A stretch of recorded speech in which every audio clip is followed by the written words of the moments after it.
Hello. Hi everyone. Okay, we're back to the part 4 of the story behind my battle against breast cancer. In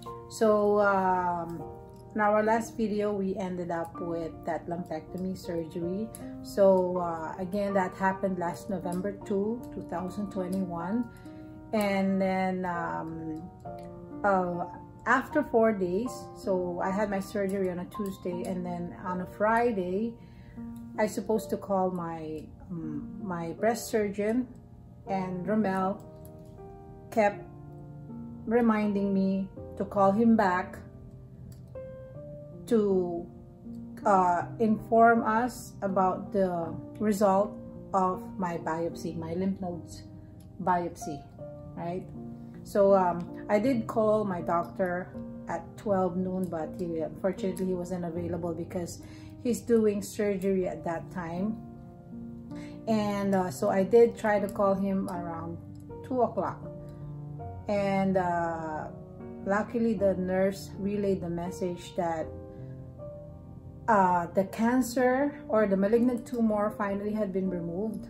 According to Dr. Kiefer, it was relayed to the nurse. So the nurse told me that the malignant tumor had been finally removed, and all my lymph nodes were tested negative. So meaning to say, I don't have to worry anything anymore. She said that I'm already clear with that tumor or that cancer. So far, they already removed the tumor. So I was happy. I felt good, and I immediately called my husband. He was, were you at home then? Oh, no, you were at work, yeah. So he's at work, and I called him immediately about the good news. And I was really happy. So he was happy too. And unfortunately, after 2 hours, she called me back. And I think that was, again, another nightmare that I don't want to hear, because she said she wants to retract what she just said. She said, I'm sorry, but I need to apologize because you still have cancer. That's what she told me. And then I started crying again because she just said that I am clear, like the tumor is gone. She said the Dr. Kiefer will just explain everything because she don't know how to explain the details, but she just told me that I still have cancer. So it was Friday, and that time it was around 4 o'clock, and yeah, 4 o'clock in the afternoon. So I tried to call my husband again, and I started crying, panicking. And you know, I believe we are back to square one again, to step one. So when you got home, at the same time, I'm running out of pain meds, and we started. We tried contacting them, calling them again, but we were not able to reach Dr. Kiefer because, again, it was Friday. It was end of the week, and I think he was still in the surgery room that time until, yeah, the office were closed. It was Friday. And what happened then, when you got home, I told you to help me call them because I'm running out of pain meds at the same time. But unfortunately, can you continue? So again, I think we mentioned this previously. No. We didn't? No. So anyway, it was that Friday, like she said, early that Friday in the morning, she got a response back from the nurse stating that everything went well, there's no more cancer, or they removed the cancer. And but right around the eve or afternoon, about 4:30, she got another phone call, and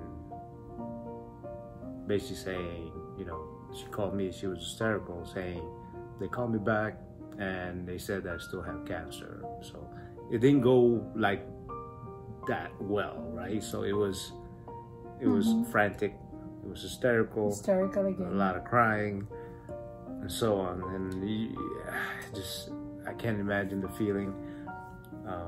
So again, it was another bad to start the weekend. And she mentioned that she had like one pill left to last the weekend. When I say pill, it's a pain medicine. It's a special pain medicine. It's actually, yeah, it's kind of like controlled medicine. So you can only get that through prescription. So she had one pill, and this is Friday. So again, that night, you know, on top of everything's going on, we called the hospital, say, oh, take 72 hours for respond. So 72 hours is basically the, you know, Monday or Tuesday.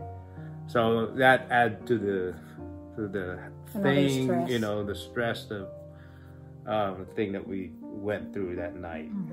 So after that weekend, I was able to have an appointment with my breast surgeon on a Monday.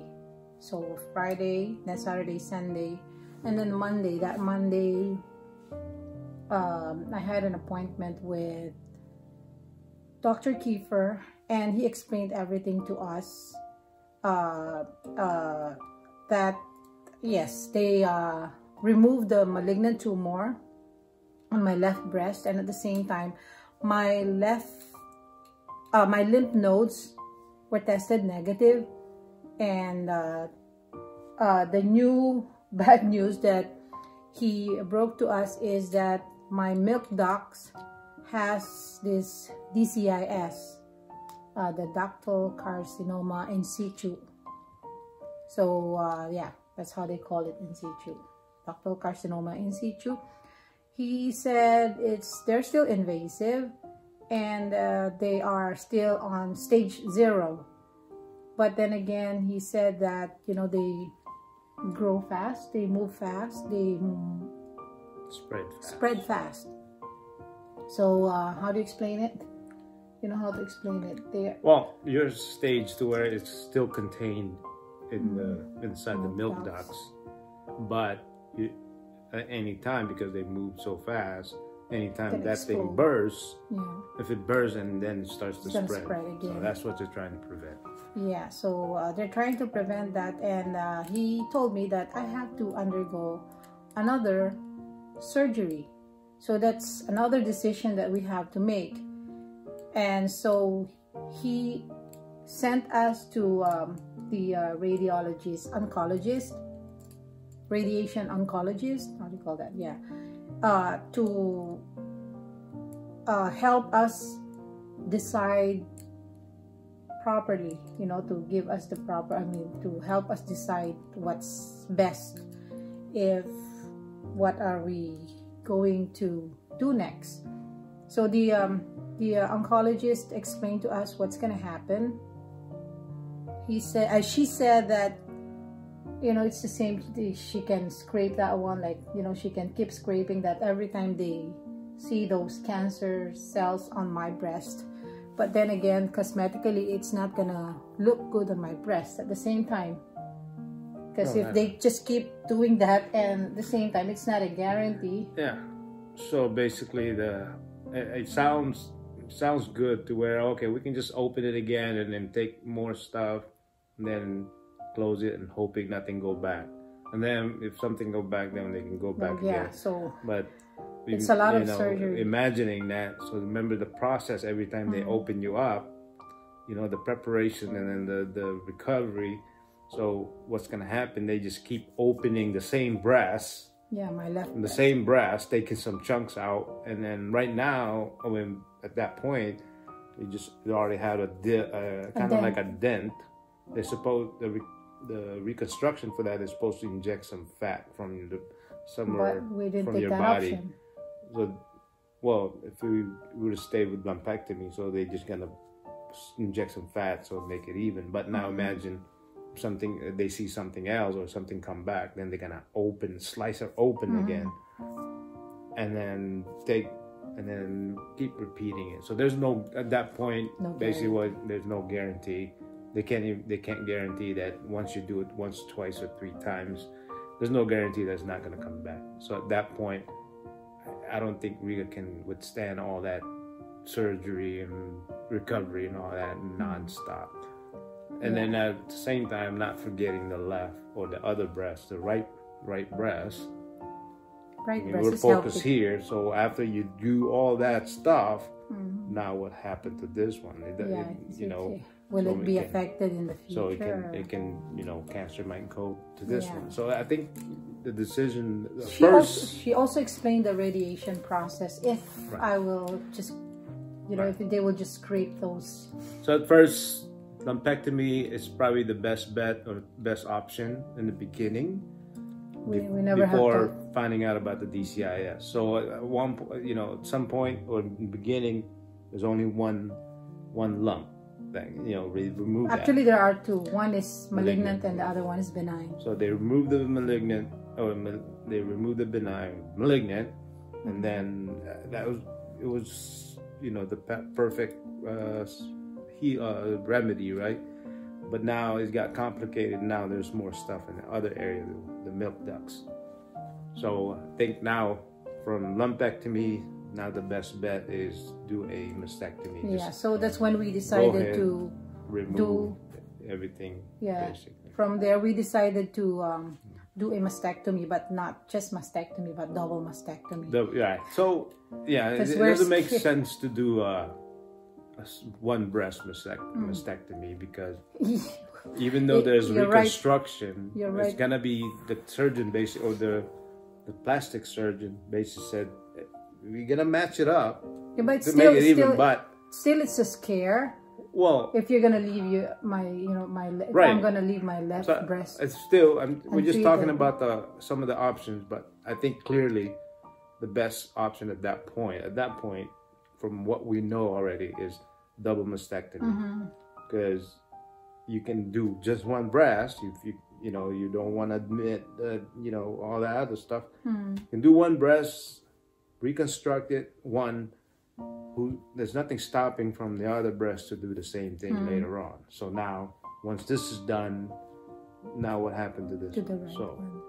Also, if you do a single breast, they're gonna reconstruct and try to match it, but they said it can be really difficult to match both breasts. So you're gonna have both breasts, but something there's not gonna be matching because you got silicone and then you got a real one here. So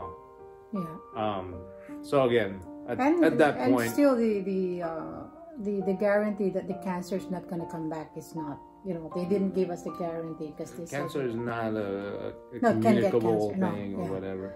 So, you know, we're focused on the left breast, but then we're forgetting that right breast might do the same in the near future or whatever. Yeah. So after seeing the radiation oncologist, we went back to Dr. Kiefer that day, and we gave our decision that we are deciding to do double mastectomy. So actually, the schedule of my surgery for double mastectomy was supposed to be scheduled by the end of November, because I had my lumpectomy on November 2, and then we've met with Dr. Kiefer around November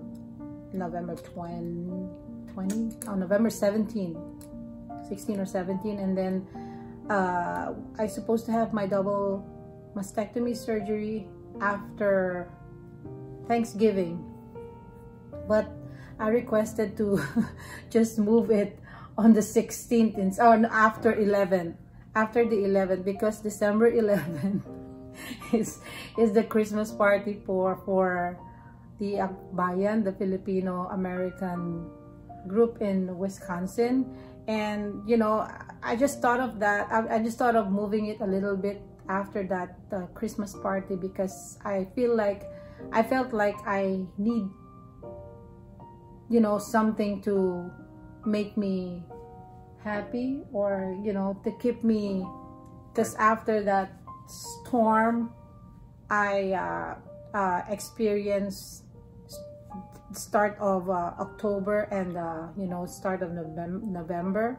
I feel like I just need something to uplift my spirit. So well, yeah, also I don't want to make people think that it's a careless move. It's not, but it's not. We got the clearance from the clearance, doctor. yeah, Basically, good. He said at that point it's a non-invasive, and they already got the cancer out.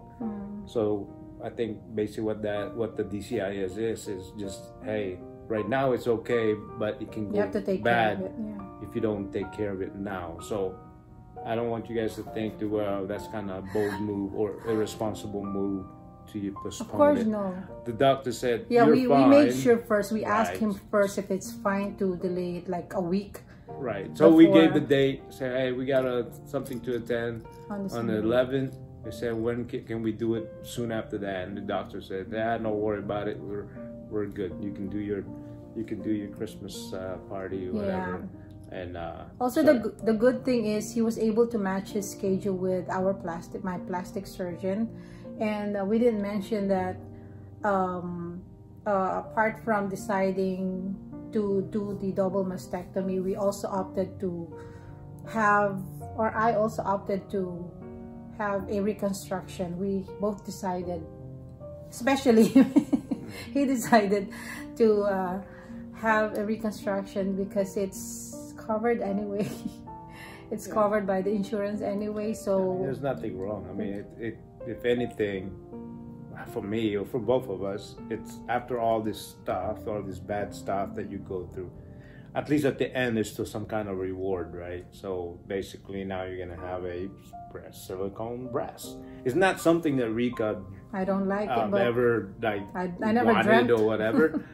But hey, we're in this situation now. Why not just make the best of it? So that's kind of give a little bit of light at the end of end of the tunnel. Yeah, I'm just so thankful at the same time because we have Ramel has a very good insurance that covers everything. So I'm blessed. I'm just thankful. It doesn't cover everything. No, I mean most. It's not everything, but most of it. There's still the copay. It's the copay, the copay adds up, but we're not talking about the financial thing now. The financial, it's there, right? It's a thing that we have to deal with. But right now, we're not even talking about it because the goal is just like the doctor said. But believe it or not, Ramel, your insurance, your TRICARE, is a good insurance. That helps. That helps. Yeah. That's the advantage of you being in the military. Yeah. Anyway, so we opted to choose or have a reconstruction after the double mastectomy, and what happened during the so on December 16, that was my surgery. December 16. Again, I need to check in at 6 o'clock morning, 6 o'clock in the morning, and of course, as usual, I have to do all this preparations. Yeah, preparations, the diet prior to surgery, and the hip cleanse soap that I need to use before and night before, and then an hour before the surgery. And that's it. We went to the hospital. He took me to the hospital. I think this time it went a lot faster because we expected, because she just went through a surgery a couple weeks ago or prior. So now kind of we know what to expect. And the last time when they knocked her out, I was able to kiss her. She looks like she's awake. I was able to take a selfie. Say hi to your fans. Say hi to your fans. Say hi to your friends, and family. They're all sending prayers and stuff, so best wishes. Thank you. The surgery didn't start yet. So just a lot of preparation. It's a long process. This is just warming up right now. This is warm. It is.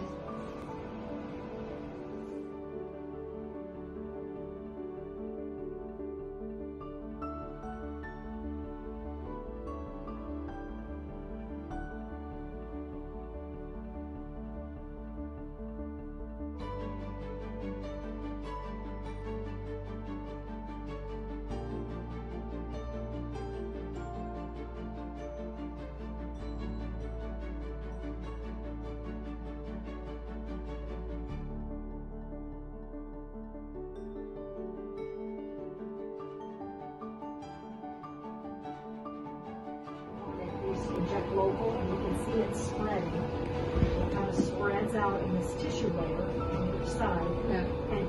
and the nerves that come out and go around them get numb. It works. But this time, They put me upside when down. the anesthesiologist, whatever, came Because I have to in, face all right, we're downwards. gonna roll you over on your belly. Because So they when have to inject roll- something on my back. When they roll her over to inject something on her back, and then they call me and say, okay, go ahead, you can kiss her now. We're gonna roll her into the operating room. Again. And right away, I kiss her, and then she didn't even. I passed out. She already like knocked out. So yeah. From there. I guess that's a good thing too. So that way she can just go ahead and do what you got to do and all that. So Yeah, they wheeled her in, and same thing. I Yeah. left, and then I went to work. and Yeah, I after came- that, after they told me to face down, because they have to inject something at my back. I think they have to numb something. They have to do the numbing, the anesthesia, and I didn't remember anything from there. And when I woke up, you told me I look so pale. I Well, look like So anyway, they're doing the operation. I'm getting updates from through text.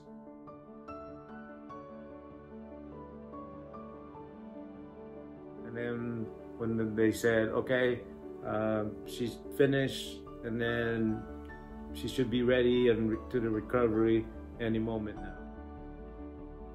And I went up there, and then sure enough, the first surgeon, Dr. the one, Kiefer. Dr. Kiefer, the one that removed the breast, he came out and he talked to me, he updated me saying that everything went well. She lost a lot of blood on the right side, but it's nothing to worry about, and so on. But she's gonna be weak because of the blood loss and all that, but everything went well.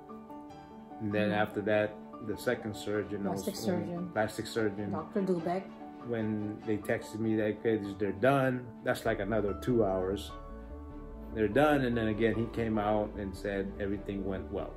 So basically, what the surgeon did is, when they removed what's inside, the surgeon, he inserted on both breasts. Yeah, that's Dr. Dubeck's role. That's a plastic surgeon. So after they removed, Dr. Kiefer removed the stuff inside. Okay. Now the plastic surgeon will put some, they call them fillers. Expanders. So they're basically empty. They're like balloons, basically. They're empty, they're flat. They're in there. With magnets. Right, with like kind of like a port where they can put some stuff. So anyway, they're still flat, and from there they can inject fluid. They didn't fill them all the way up because everything's still raw inside. So they just put a little bit. So now she has something in there, and the expander are still almost flat still, and then I have the wound vac. And then they put all this wound back. We can explain that later. But anyway, there's a lot of stuff. And then also, you have tubes. You have tubes on both sides. That way it collects all the blood coming out or the liquid. So anyway, I just want to talk about the expander. So the expander, the goal, what it does is, it throughout after your breast is healed, you can go in and then they inject more liquid in that. So if they find the port through like some magnet, they inject the liquid. She's scheduled to get the first 150 cc's on 2 days from now. January 4. Right. So they're gonna inject more. So now from they're not flat, but now they're gonna get more like size. A balloon. So they're gonna grow a little bit more. Then another week passed. Then they're gonna keep injecting until they get to where the size where we want them. So to where the comfortable size, or what we think the right size. So and then after that, so once they get to the right size, and then they're gonna go ahead, open them up, and then remove those. So they're gonna open them again, and then they remove those, and then that's when they're gonna put the actual silicone. Permanent implants. The permanent silicone. What they do in the process is, the first operation, they put this, it's almost like a sheet of, they call it cadaver, skin cadaver. What's it called? Holograph? Allograft. It's made out of skin from a cadaver. So I'm sure they did all what they have to do. So they kind of they're gonna put that in there and then seal it up. So what that's gonna do is it's gonna form some kind of like protective layer, like extra layer to kind of protect the silicone. So yeah, so you basically, with that, they created this kind of pocket or protective. So it's not just silicone and then skin. So it's gonna have a layer of somewhat like a muscle or whatever. Yeah. Right. So that's what that is. So yeah. So after the surgery, the double mastectomy surgery was completed, they took me to the recovery room, and according to him, I was so pale. I looked like. Oh yeah. Like I came from. Yeah, I knew right away. One thing I noticed right away, she was very pale.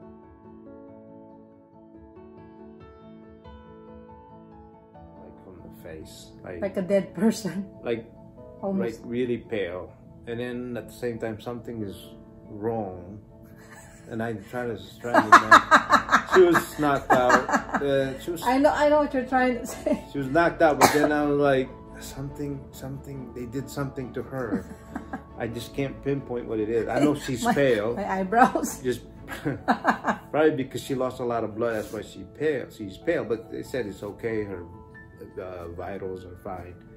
But I was thinking, something, they did something wrong. I don't have eyebrows. They did something that she doesn't look right. And I think after a few hours, I realized that she didn't have the eyebrows. I guess because you're not allowed to have a makeup. No makeup. So she went in there in an operation with no makeup.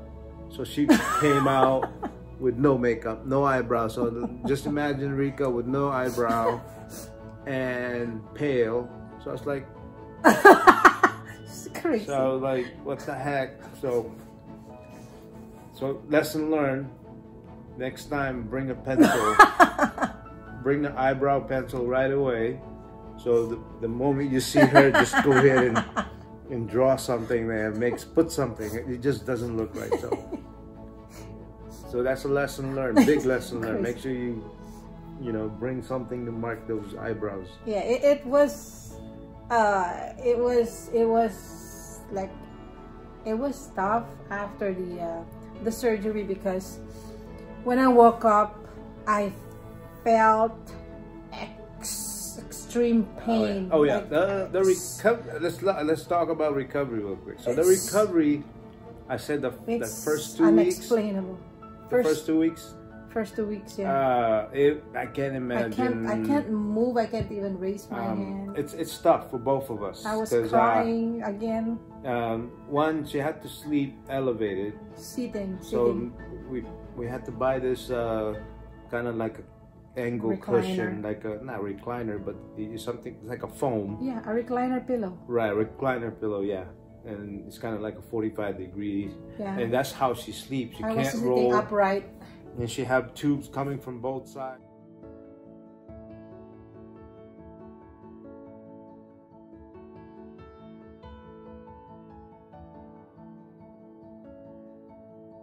they have this Wound catcher, the little the tube to tubes. catch the blood. And then every so often you have to drain those into a cup and 2 measure. times.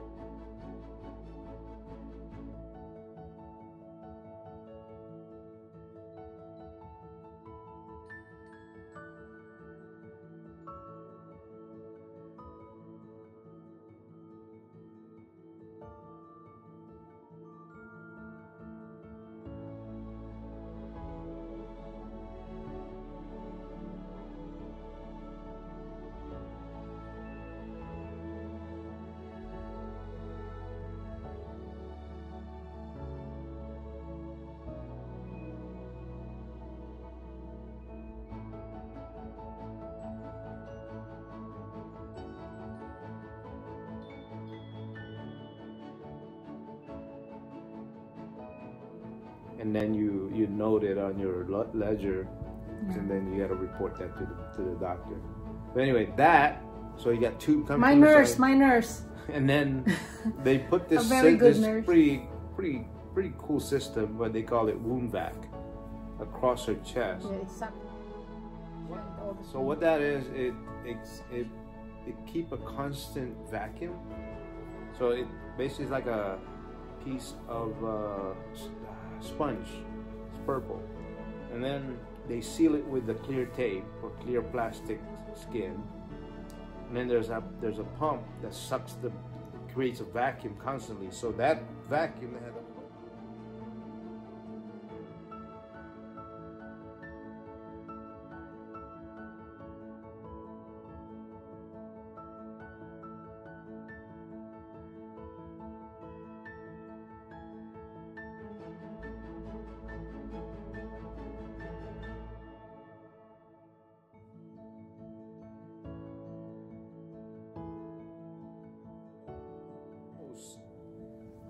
pretty long hose, and then you have this portable pump about this size that constantly pumping vacuum or creating vacuum. So you gotta keep carrying that strapped For to 2 her weeks. shoulder for 2 weeks. And when you bathe me, You're right. Yeah. And then when When you I take a shower. bath, you gotta make sure you don't. It's just a process. yeah, I've been telling him every time he shower me, I feel like I'm an old woman because I move so slow. So, I mean, just too much. Just taking a shower probably take 2 hours. Yeah, when I take a Because shower. after you try not to wet all the stuff. and I then, chill. And then once she finished, then she chill, and then I make sure to get you gotta put Band-Aid here, blah blah blah. And, Yeah, he cleans all my wounds. It's painful. So It's painful, it's then after the first 2 weeks or 1 week. after 2 weeks. Oh no, 1 week they remove the wound vac. Nah, 1 week. 1 week after a After week. the first week of post-surgery appointment with the surgeon, they said, okay, it's time to remove the wound vac. And I felt it. That's another. It was painful process because they're gonna. Once they release the vacuum, now you lose the vacuum, and then she start feeling pain. Extra pain or whatever. Then they're gonna peel the tape and all that, and then another week she gotta keep the tubes, the drain tubes, and then finally After 2 weeks. After 2 weeks they Oh remove. my goodness. 2, 3. Hold on.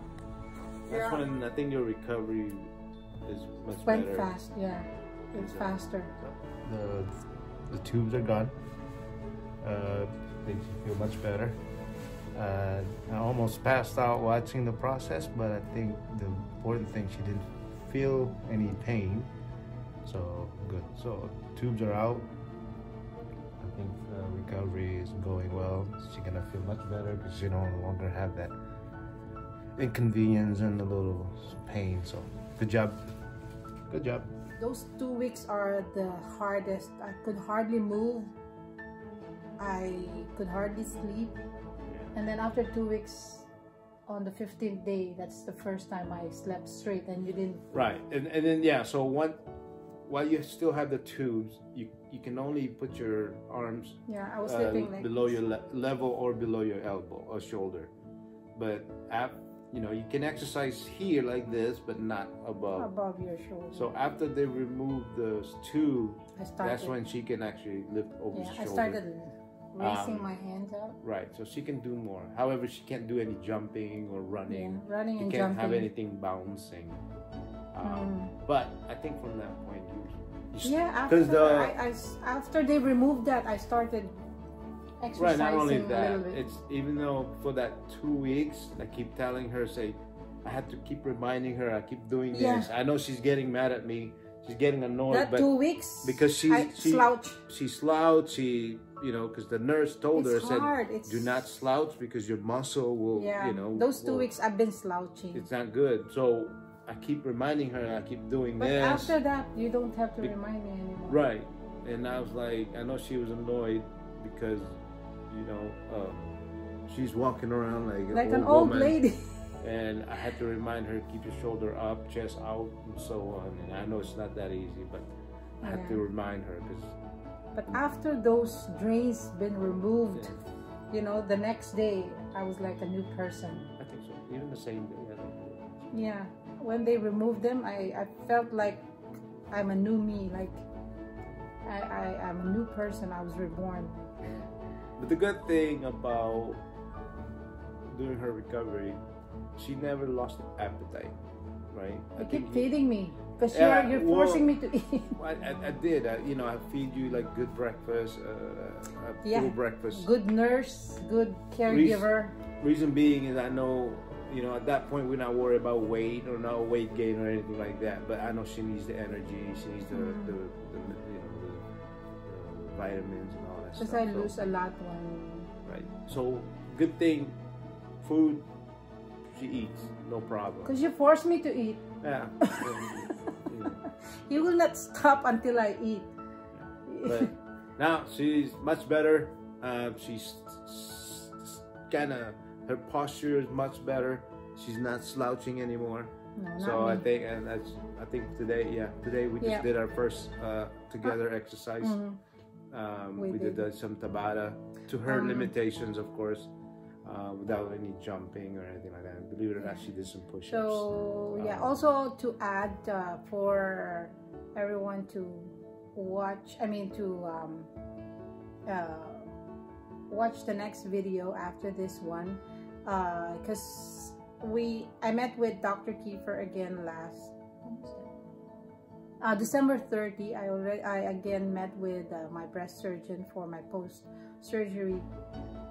So he informed me, because I was not expecting this, he informed me about my oncotype score, which is 28, and that only means to say that I will be undergoing chemotherapy. The details of that I still don't know yet, but according to him, I will find out on January 4th, tomorrow. But according to Dr. Kiefer, I might be doing 8 sessions of chemotherapy. I still don't know the process, the procedure, so we'll keep you posted and we'll keep you updated on the next procedures. So for now, okay, I think that's all for now. I just want to share you guys some of the craziness that happened. Yeah, so believe it or not, it's, you know, fighting this battle is not easy, but we're trying to fight it. We're trying to stay positive. We're trying to you know, be optimistic about everything, because they said it's not good if I dwell on